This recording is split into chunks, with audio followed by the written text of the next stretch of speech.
bersama-sama Yohanes 4. Seperti janji saya ingin melanjutkan apa yang kita sudah pelajari bersama-sama. Yohanes pasal yang keempat, kita akan baca. Nanti disiapkan lagu yang LCD, lagunya setelah saya khotbah yang saya sudah share di grup Bani Asaf. Nanti coba dicari ada enggak, kalau enggak ada diketik. Yohanes 4 ayat, Bapak Ibu, kita lihat ayat 31 mulai. Yohanes 4 ayat 31. Ini lanjutan dari cerita ketika Yesus bercakap-cakap dengan perempuan Samaria. Yohanes 4 ayat 31. Saya baca ya. Sementara itu murid-muridnya mengajak dia, katanya, "Rabi, makanlah." Akan tetapi ia berkata kepada mereka, "Padaku ada makanan yang tidak kamu kenal."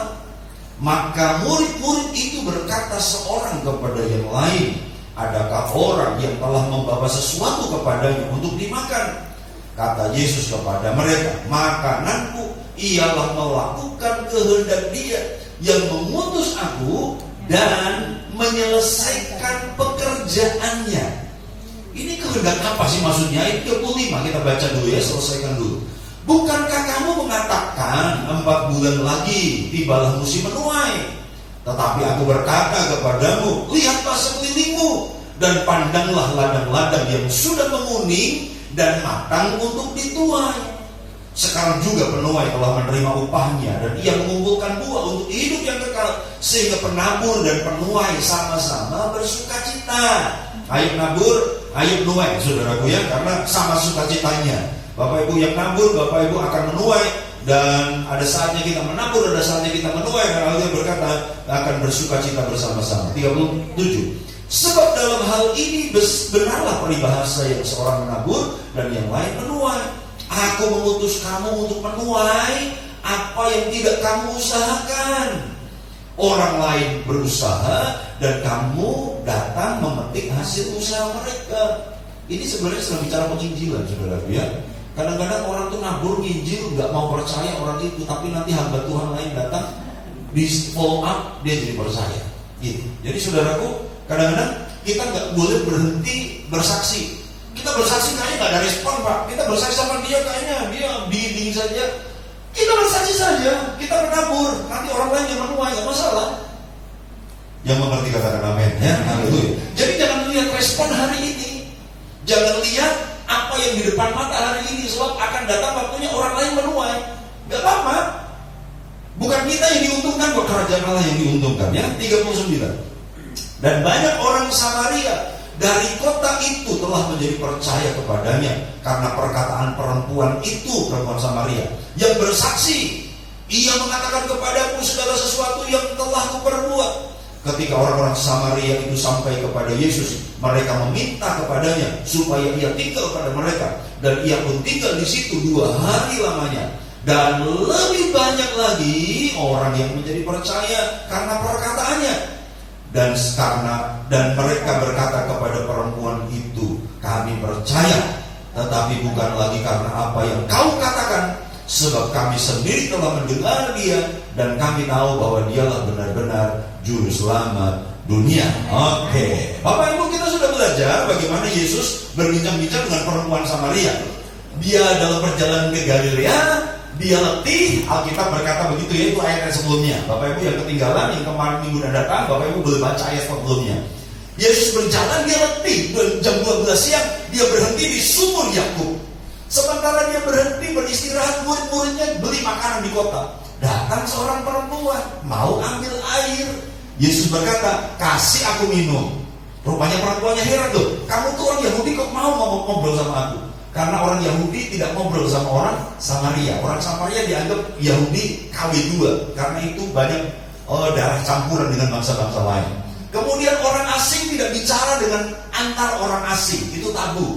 Kemudian pria tidak mungkin berbicara dengan perempuan di depan umum. Jadi Yesus mendobrak 3 tradisi, 3 kebiasaan yang tidak dilakukan pada waktu itu. Tapi demi apa? Demi keselamatan si perempuan Samaria. "Beri aku minum." Dan kemudian perempuannya berkata, Kamu orang Yahudi kok ngobrol sama saya? Terus Yesus berkata, kalau kamu tahu kamu ngobrol sama siapa, kamu pasti akan minta air hidup, karena aku punya air hidup. Terus perempuannya berkata, Tuhan, kamu gak punya timba, bagaimana kamu bisa mempunyai air hidup? Jadi Yesus bicara air hidup rohani, tapi perempuan ini menganggap Yesus sedang bicara air sumur. Lihat. Terus Tuhan berkata, kalau kamu minum air ini, air sumur, kamu akan haus lagi. Tapi air hidup yang akan kuberikan itu memancar sampai kehidupan yang kekal. Amen. Jadi Bapak Ibu, saya sudah jelaskan bahwa keselamatan dari Tuhan, berkat dari Tuhan itu bukan cuma mengalir, tapi memancar. Jadi ulangi lagi ya, ini statement yang kuat. Memancar lebih dahsyat dari mengalir. 1, 2, 3, katakan. Ya, katakan. Memancar lebih dahsyat daripada mengalir. Oke? Bapak Ibu, memancar sampai hidup yang kekal. Dan kemudian perempuannya ngomong, kalau gitu aku minta air itu, supaya aku gak datang lagi ke sumur ini untuk timba. Dia masih berpikir itu air jasmani. Tapi kemudian karena Yesus ngerti ini perempuannya gak ngerti-ngerti bahwa yang dia bilang itu air hidup yang rohani, keselamatan, pengampunan dosa. Yesus berkata, sekarang gini aja, panggil suamimu. Perempuannya berkata, aku gak punya suami. Yesus ngomong, benar, kamu sudah pernah hidup dengan 5 laki-laki, dan yang ada padamu sekarang ini bukan suamimu. Baru dia ngerti, oh kok dia ngerti keadaanku. Ini pasti seorang nabi, ini pasti seorang utusan Tuhan. Dan kemudian dia tinggalkan buyungnya di situ. Kemudian dia lari ke kota, dia bersaksi, ada orang, ada Mesias, ada Tuhan yang bisa ngerti hidupku, ayo datang. Nah sementara perempuannya lari ke kota, saudaraku, murid-muridnya ngajak makan. Karena memang Yesus lapar dan letih. Tadi ayat 31 ditampilkan. Murid-muridnya mengajak dia makan. Rabi, makanlah. 32, Yesus bilang, akan tetapi ia berkata kepada mereka, padaku ada makanan yang tidak kamu kenal. 33, murid-muridnya berpikir bahwa mungkin perempuan tadi sudah kasih makan kali ya. Kenapa Yesus berkata ada makanan yang kamu tidak kenal? Tadi si perempuan Samaria, kemarin minggu saya bilang on rohani, gitu kan, memahami yang rohani secara jasmani. Sekarang murid-muridnya, ketika Yesus bilang, padaku ada makanan yang kamu gak kenal, muridnya berpikir, oh mungkin Yesus sudah ada yang kasih makan sama dia. Sekarang murid-muridnya yang on rohani. Kepada perempuan Samaria Yesus berkata air hidup, kepada murid-muridnya dia berkata ada makanan lain yang kamu gak kenal. Nah kemudian dia menjelaskan, yuk baca sama-sama ayat 34. Sekali lagi baca sama-sama. 1, 2, 3. Kata Yesus kepada mereka, makananku ialah melakukan kehendak Dia yang mengutus aku dan menyelesaikan pekerjaannya. Jadi dalam terjemahan yang lain, makananku itu ketaatan melakukan kehendak Bapa. Katakan sama-sama, taat harus jadi makanan. 1, 2, 3. Taat harus jadi makanan. Bapak Ibu, sekarang kita coba lihat tentang makanan, ya, haleluya. Yang setuju mau makanan katakan amin, haleluya, puji Tuhan ya. Karena biasanya kalau mau makanan itu bergairah.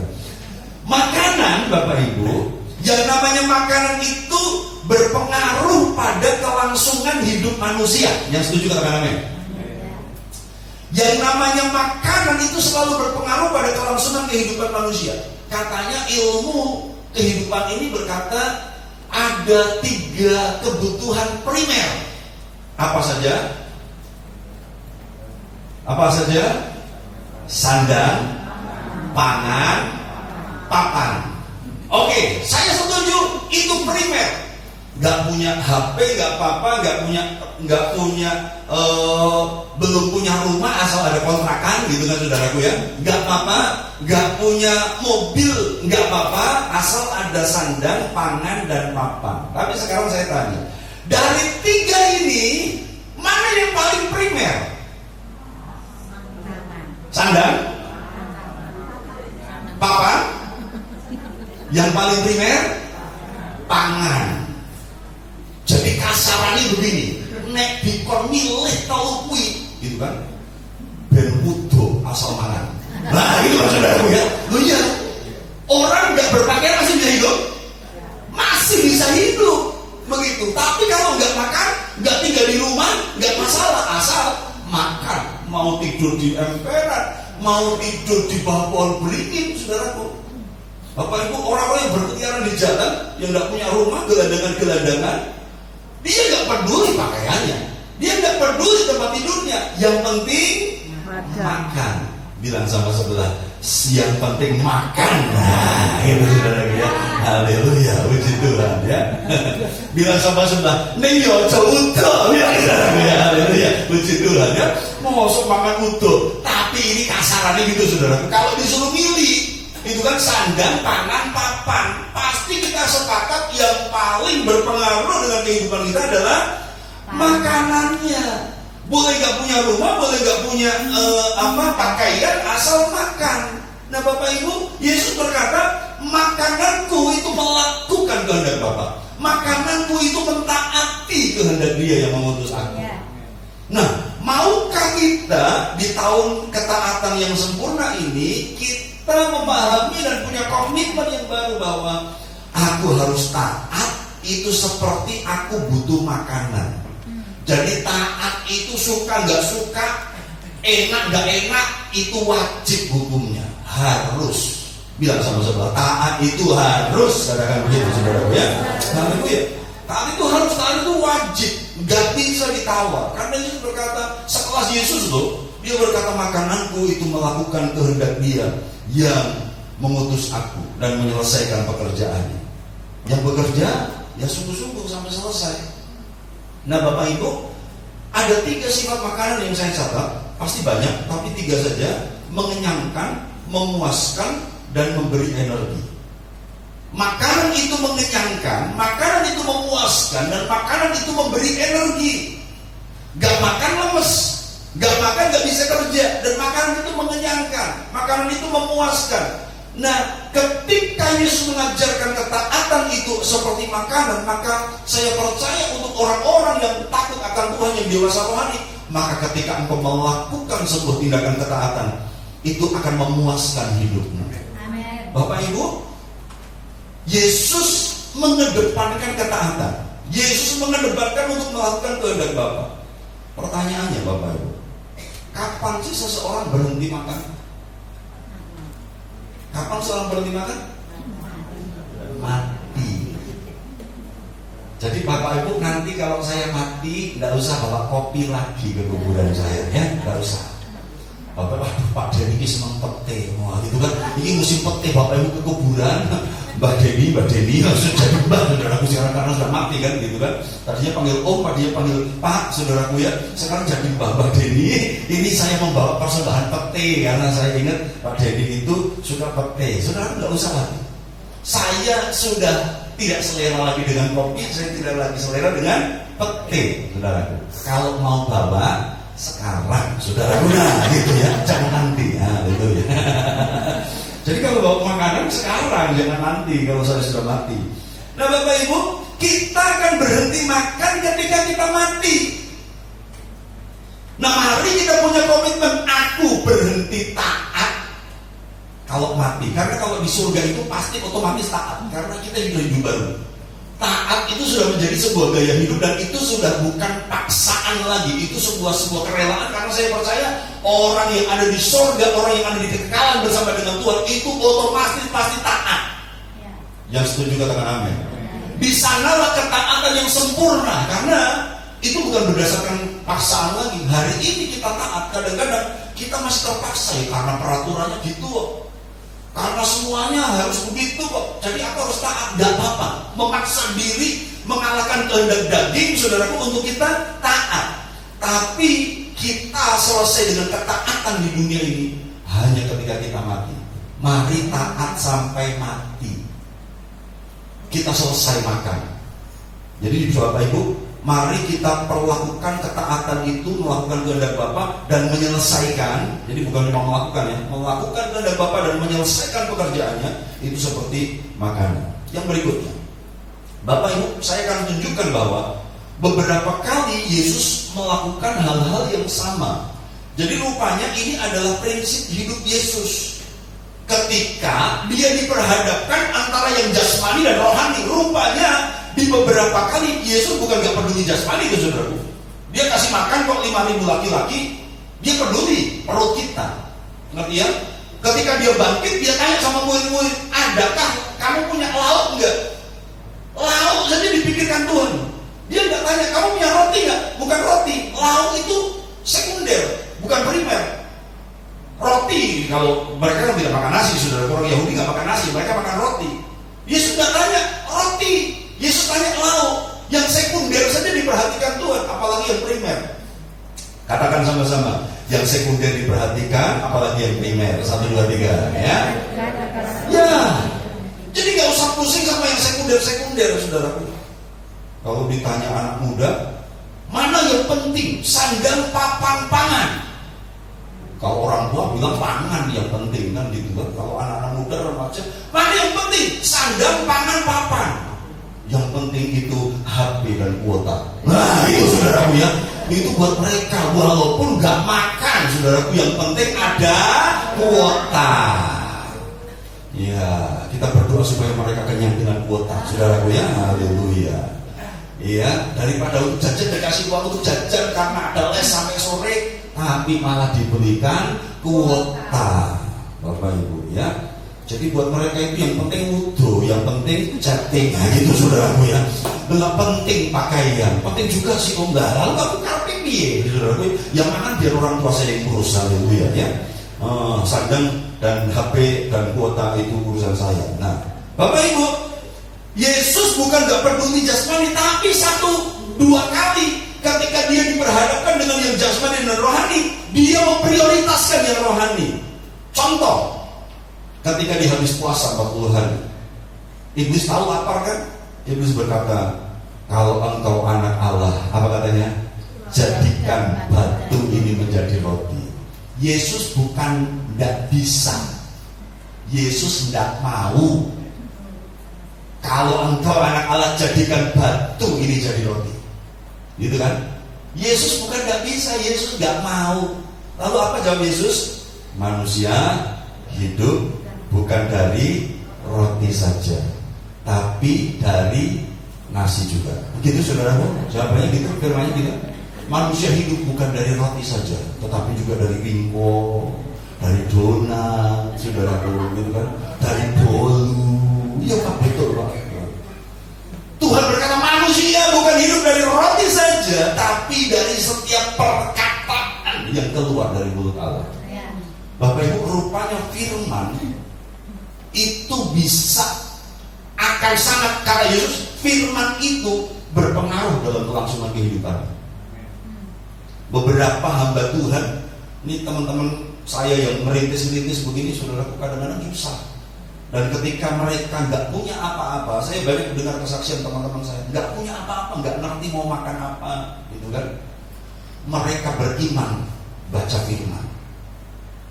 Kita percaya, baca firman kenyang. Saudaraku, ini iman dalam keterbatasan, namanya the power of kepepet. Nah, itu saudara, iman yang muncul karena kepepet. Tapi karena mereka nggak punya apa-apa, mau minta sama jemaat malu, saudara. Jadi mereka baca firman, nek mau mati, kita nggak makan, kita mati dalam, kita mati ketika kita baca firman. Kalau kita mau nggak makan, yang penting kita makan firman. Kita lihat Tuhan tega apa enggak. Sudah waktunya kita mati, ditemukan kelaparan. Dan ternyata ketika mereka beriman seperti itu, baca firman tetap lapar sih saudaraku. Jasmani itu nggak bisa dibohongin. Tapi mereka bertahan 1-2 hari puasa terpaksa. Ada berkat Tuhan datang. Pasti tersambung lagi hidupnya. Nah, mereka 2 hari nggak makan dari mana? Makan firman. Bapak Ibu, saya percaya bahwa yang rohani itu walaupun kita nggak lihat, itu bukan berarti nggak ada kuasanya, nggak ada artinya. Yesus sudah mengajarkan yang rohani itu lebih utama kadang-kadang dari yang jasmani. Yang mengerti katakan amin, saudaraku. Ya, Yesus berkata ketika dihadapkan makanan jasmani atau makanan rohani, dia berkata manusia hidup bukan dari roti saja, tapi dari setiap firman yang keluar dari mulutnya Allah. Ada cerita ketika Yesus memberikan makan 5.000 orang. Saya pernah khotbah itu, Markus 6:37, nggak usah dibuka. Yesus berkata sama muridnya, kita lelah kan? Kamu lelah habis pelayanan kan? Kita makan nggak sempat karena banyak pelayanan, makan nggak sempat. Ayo kita nyebrang danau, kita istirahat, kita makan. Yesus ajak mereka nyebrang, tujuannya istirahat, makan. Orang banyak lihat, kemana mereka nyebrang? Kita masih perlu pelayanan. Mereka pakai darat-darat, mereka ngetoke, mereka nunggu Yesus. Yesus dan rombongan tiba di pelabuhan, sudah nunggu orang banyak. Alkitab berkata, maka tergeraklah hati Yesus oleh belas kasihan, dan Yesus mengajarkan banyak hal kepada mereka sampai sore. Apakah makan dulu? Apa pelayanan dulu? Pelayanan dulu. Pelayanan dulu. Kemudian karena sudah sore, muridnya usul begini, Tuhan, suruh mereka pulang supaya mereka beli makanan. Tempat ini sepi, gak ada warung. Kenapa? Karena sebenarnya mereka juga lapar. Alkitab berkata loh, ketika Yesus darah, Yesus melihat banyak orang, tergeraklah hatinya oleh belas kasihan. Yesus ngajak, gak makan dulu saudaraku. Lalu murid-muridnya usul, good idea but not God idea. Usul yang baik tapi bukan usulnya Tuhan. Tuhan suruh mereka pulang supaya mereka beli makanan masing-masing. Karena tempat ini sepi dan hari sudah mulai malam. Tapi Yesus berkata, enggak, kamu harus kasih makan. Nah, mereka lapar, mereka harus melayani orang lapar. Ini kalau nggak ada komitmen pasti komat kamit, saudara. Haleluya ya. Kalau nggak ada komitmen pasti komat kamit. Gak konsekuen di guru ini. Gak konsekuen otoritas kita di pimpinan kita. Ngejak retreat, ngejak istirahat, ngejak makan. Sekarang kita belum dikasih makan, lebih peduli orang lain. Bilang sama sebelah, jangan komat kamit. Haleluya ya. Tapi komitlah ya. Pelayananlah. Bapak Ibu, kamu harus kasih makan. Bapak Ibu, Yesus mengesampingkan kepentingan pribadi, kepentingan jasmani. Yesus mengesampingkan makanan jasmani demi dia melakukan kehendak Bapa, demi dia melakukan menyelesaikan pekerjaan yang harus dikerjakan. Tahu nggak Bapak Ibu? Ternyata minggu kemarin kita itu duduk di kursi yang ditata dengan pengorbanan darah. Darahnya siapa? Darahnya Pak Mami, saudaraku ya, haleluya. Jadi rupanya tanpa kita tahu, Bapak Ibu, ceritanya ketika kami datang ke rumah Pak Mami dan Pak Mami cerita, aduh saudaraku, ketika dia cerita tiba-tiba, saudaraku, apa hati saya jatuh, saudaraku. Ternyata waduh luar biasa ini pengorbanan Pak Mami. Bapak Ibu ngerti, Sabtu yang lalu Pak Mami jatuh ketika bekerja di membersihkan tempat ini. Sudah 2 kali jatuh ya Pak Mami ya, puji Tuhan. Tapi untuk tidak tergeletak apa? Gitu tergeletak. Jadi minggu lalu yang dulu pernah jatuh waktu gereja lama, itu tangga kayu, saudaraku. Tangga kayu jatuh, dijahit 7. Itu zaman itu, saudaraku. Dan saya ingat cerita ketika kejatuhan yang pertama. Ada seri kedua, rupanya ada 2 kali seri rupanya kejatuhan. Kalau film action ya Pak Mami, aduh puji Tuhan. Bapak Ibu, ketika kejatuhan yang pertama, dijahit 7 tangga kayu, saudaraku. Dan saya ingat ketika saya besuk, Pak Mami cerita, Pak, saya itu sepeda ngontel, Pak. Saya ngontel sepeda pakai 1 tangan, satunya itu nutupin lukanya. Dan ketika dia lewat, saudara, orang-orang di pinggir itu ketika lihat berdarah-darah, orang di pinggir itu ngomong begini, kayak mesti bagian pemimpong. Saudara itu sudah belajar sekali dia orang, saudara. Itu pasti habis dipukulin orang gitu, saudara. Pak Mami, saudara, kalau saya berhenti, kurang ajar ya, gitu. Tapi rupanya Pak Mami baik hati, nggak marahan, saudara ya, haleluya. Pak Mami itu baik hati dan rajin menabung, haleluya begitu, saudara ya. Dia nggak marah, dia bablas, saudara. Walaupun dia diomong itu pasti habis dipukulin orang tuh, gitu. Dia pasti buat salah, wah saudara, jatuh pelayanan, jatuh berdarah-darah. Orang berkata itu pasti dipukulin orang, gitu. Tapi Pak Mami bablas saja, saudaraku ya, dijahit 7. Nah, Sabtu yang lalu dia bersih-bersih, saudaraku. Tangga cor-coran, jatuh, pecah, saudaraku. Dulu dia kanan, sekarang dia kiri. Atau yang ngomong barang toyo. Aduh. Kita doakan ya, saudaraku ya. Bapak Ibu, kita perlu apresiasi untuk pelayanan Pak Mami ini, saudaraku ya. Tangga tangganya sudah tangga cocoran, saudaraku. Pecah dijahit berapa? 3, saudaraku. Wah, luar biasa. Rupanya kayu lebih tajam daripada tangga cocoran. Dijahit 3, saudaraku. Dan ternyata saya baru tahu ketika saya tanya, ketika sampai yang jenengan jatuh itu, ketika Pak Mami jatuh itu sudah selesai kerja atau belum selesai kerja? Belum, Pak. Porsi belum ditata. Saya mau tanya, nek jadi kita pelayanan lalu geledak, berdarah-darah, robek, saudaraku. Kita ngurus muka kita atau pelayanan kita? Kalau saya pun berkata tak tinggal porsi ini. Aku lumayan puskesmas, lumayan dokter, tak jahit mukaku. Itu saya pun gitu. Tapi ternyata tidak dengan Pak Mami. Bapak Ibu ngerti? Dalam luka mocor, saudaraku, dia masih pegangin dengan satu tangan dan dia noto porsi. Dia darah yang berderesan itu dia lap sama kain, saudara.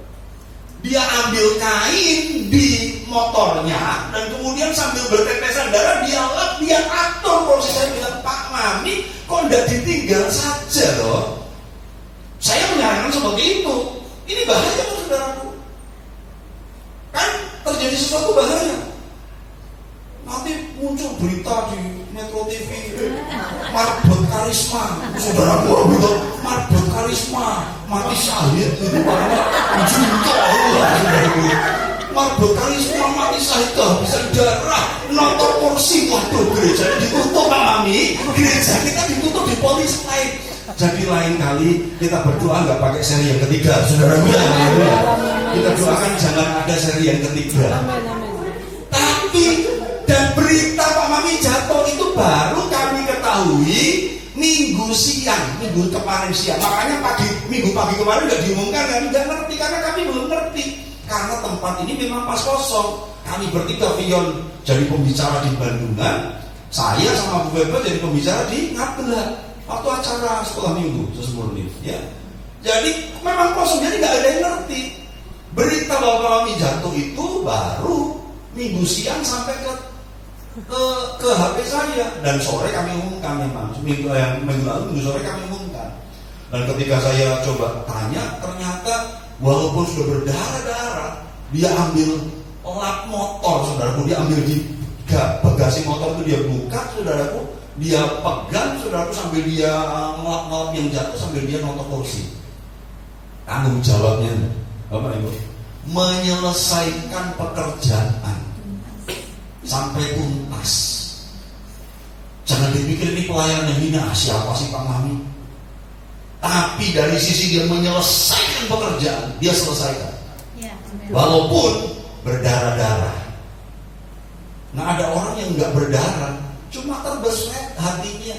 Belum berdarah sih, hatinya cuma tergores saja. Pak Pembala ngomongnya Raina.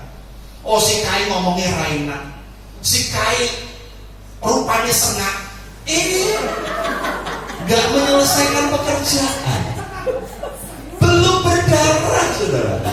Cuma hatinya yang kebeset, sudah mundur dari pelayanan. Bapak Ibu, makanan itu adalah melakukan kehendak Dia yang mengutus aku dan menyelesaikan pekerjaan. Selesaikan pekerjaan kita, ya Bapak Ibu. Jadi mari apresiasi Bapak Ibu pelayanan Pak Mami, ucapkan terima kasih ya. Aku kemarin ternyata nggak sadar. Kita kan taunya jadi, sudah kebaktian jadi. Oh enak, aku diberkati. Simil, berinding, wah gemetar. Aku diberkati sangat luar biasa kebaktian di PD Karisma. Kita nggak ngerti ada orang-orang yang berkorban di belakang layar. Ada orang-orang yang berjendela mengatur semuanya ini, Bapak Ibu. Mari kita hargai orang-orang yang ada di belakang. Termasuk yang di atas sana, nggak pernah dilihat, saudara, nggak pernah ada yang berterima kasih sama petugas LCD, soundman. Kalau gerak-gerik saja disalahkan, tapi kita jarang kasih apresiasi sama soundman. Mereka hamba-hamba Tuhan dari tempat yang tinggi. Haleluya, puji Tuhan ya. Karena mereka lebih tinggi dari kita. Enggak maha tinggi sih, enggak yang maha tinggi Tuhan. Tapi saya mau bilang mereka hamba-hamba Tuhan di tempat yang tinggi. Haleluya. Berikan apresiasi kepada mereka yang lebih tinggi. Haleluya, puji Tuhan ya. Kesetiaan mereka. Bapak Ibu, kamu harus kasih mereka makan dan mereka memberi makan. 200 dinar enggak cukup. ketemu Tuhan, mereka cari akal. Saudara, ketemu ada anak kecil yang bawa sangu. Dip. Ngelih gak Dip? Nah, mungkin gitu saudara gue. Bapak Ibu coba bayangkan dari aja gitu loh. Apa kira-kira saudara, apa yang mungkin ketika mereka 5.000 orang, 12 murid rapat pleno mendadak. Mereka rapat, guru bilang kita yang harus kasih mereka makan, kita belum makan. Ngelih. Ini namanya ngelih berjemaah, saudara. Sama-sama ngelih, semua ngelih. Bodoh ngelih. Kita kasih makan berapa coba itu? 5.000 laki-laki. Bro, cuma 5.000 laki-laki, belum wanita-wanita, belum anak-anak. Aduh, gimana nih? Kasih berapa 200 dinar?